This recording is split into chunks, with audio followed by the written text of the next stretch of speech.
आणि सुखदुःखामध्ये साथ देणारी, स्वतःच्या पोटाला उपाशी मारून मुलाला जगवणारी ती आई पुन्हा नाही मिळणार, नाही मिळणार. ती आई कशी असो, म्हातारी असो कशी असो, ती आई पुन्हा नाही मिळत. महाराज एक वाक्य सांगितलेलं आहे, स्वामी तिन्ही जगाचा आई विना बेकारी. जीवनामध्ये सगळं मिळते महाराज. हा,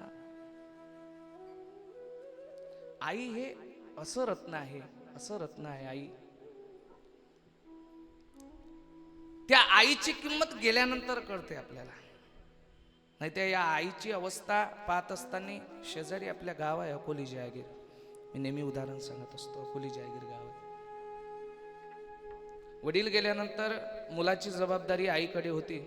आईनं मुलाला लहानाचं मोठं केलं आणि मोठं केल्यानंतर मुलगा 25 वर्षाचा झाला. आईने लग्न करून दिलं आणि ज्यावेळेस ती घरात आली ना, तर तिने आईपासून मुलाला दूर केलं. आईपासून मुलाला दूर केल्यानंतर मुलगा आईवर भडकायला लागला. आईचं वय 75चं आहे आणि मुलाचं वय 30चं आहे.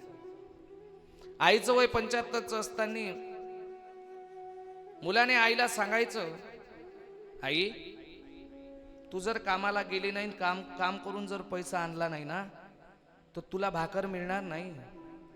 आईने काय करावं, 75चं वय आहे, कामाला जायचं वय नाही तरी कामाला जायचं. एक दिवस आई बिमार पडली.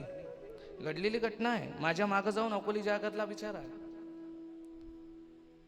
आई एक दिवस बिमार पडली, अंगाला ताप आहे, तापाने अंगाची लाई लाई होते, तरी आई कामाला गेली. काम झालं नाही, मालकाने पैसे कमी दिले. मिळालेले पैसे मुलाच्या हाती ठेवले आणि मुलाच्या हाती ठेवल्यानंतर मुलाने ते पैसे पाहिले ना, आईला म्हणायला लागला, उद्यापासून जर एवढे पैसे आणले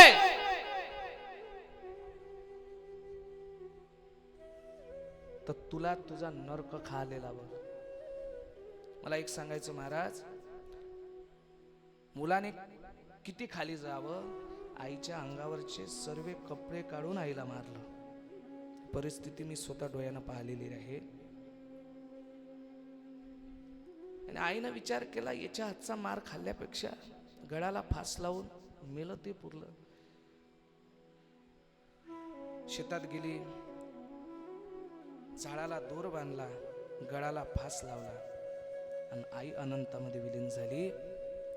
अशी जर मुलं असेल तर खरंच आईची व्यवस्था नाही होत. मला एक सांगायचं, ढगाळ गेलेला सूर्य पुन्हा पाहता येते, पण माती आड गेलेली आई पुन्हा पाहता येत नाही. नाही पाहता येत, नाही पाहता येत.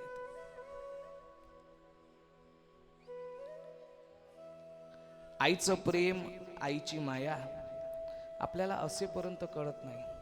मी एक सांगतो बाबा, माफी मागून बोलेल, कोणाच्याही घरी म्हातारं व्यक्ती असेल ना, आई असेल, वडील असेल, आजी असेल, आजोबा असेल, त्यांची काळजी घ्या. जसं बँकेमध्ये सिक्युरिटी गार्ड असते ना, बँकेमध्ये कोणाची जाण्याची ताकद नाही, म्हणून आपल्या घराच्या बँकेमध्ये किती काही मोलाचा माल असेल, त्या मालावरती कोणाची नजर टाकण्याची ताकद नाही. का? आपल्या घरासमोर आई वडील असते. लक्षात ठेवा, आजी आजोबा असते, कोणाची तिरपी नजर करण्याची ताकद नाही आहे महाराज. बघा तुम्ही, त्या घरात कोणी पाहत नाही. हा, ज्या घरात म्हातारे आई वडील असेल त्या ठिकाणी आई वडिलाची किंमत ज्याला आई नसेल त्याला कळेल ना. ज्याला हात नसेल त्याला हाताची किंमत विचारा, ज्याला पाय नसेल त्याला पायाची किंमत विचारा, ज्याला आई नसेल त्याला आईची किंमत विचारा. कारण की मला आठवते,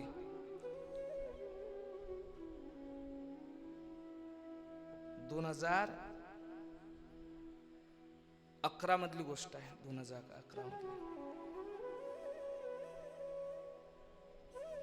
पहिले जीवन परकस होतं. पहिले जीवन परकस होतं. आई होती, आळंदीला राहण्याचा योग आला, पण ज्यावेळेस आई गेली ना, तर त्यावेळेस सगळे नाते नुते संपले. तुमच्या पुरुषोत्तम महाराजांची गोष्ट डोळ्यासमोर आठवा. कारण की त्यांच्या आईच्या तेरवीला माझं कीर्तन होतं. 2011 मधली गोष्ट. मला म्हणजे सांग, मी कशा करता सांगतोय बाबा, हे पुन्हा तुम्हाला मिळणार नाही. आणि आई मेल्यानंतरच आपल्याला कळते. हायपर्यंत आईची व्यवस्था नाही, सोय नाही, असे बरेचसे उदाहरण आपल्याला पाहायला भेटतात. म्हणून मला सांगावं असं वाटेल, एक लहानसं बाळ आहे 5 वर्षाचं. रोज त्याची आई त्याला उठवते, रोज उठवते. उठवल्यानंतर ती आई त्या बाळाला सकाळी 7 वाजता तयार करते. असं लगभग 4-5 वर्ष चालते. आणि 4-5 वर्ष चालल्यानंतर एक दिवसचा प्रसंग असा येते की सगळेजण उठले असतात आणि आई झोपली असते. त्यावेळेस लहानसं 5 वर्षाचं 10 वर्षाचं लेकरू आईपाशी पडत जाते. पडत गेल्यानंतर आईला म्हणते, आई उठ, ए आई उठ, माझा शाळेचा वेळ झाला, माझा टिफिन करून दे, माझा डब्बा करून दे. माझी मिस रागावते. मोठी बहीण येते, बाळाला म्हणते, ए दादा, आई उठत नाही आता सध्या, आई झोपी गेलेली. त्याच आईचं पार्थिव देह अंगणामध्ये येते. अंगणामध्ये आल्यानंतर मुलाला काही कळत नाही. 10 वर्षाचा मुलगा काय करणार आहे, त्याला 5 वर्षाचा मुलगा काय करणार आहे. आईच्या पार्थिव देहाला सजवण्यात येते ते. आणि सजवल्यानंतर त्या पार्थिव देहाला स्मशानापर्यंत नेण्यात येते. स्मशानापर्यंत नेल्यानंतर त्या सरणावरती रचल्यानंतर या 10 वर्षाच्या 5 वर्षाच्या बाळाला कळतं की आपली आई आता हरवली आई.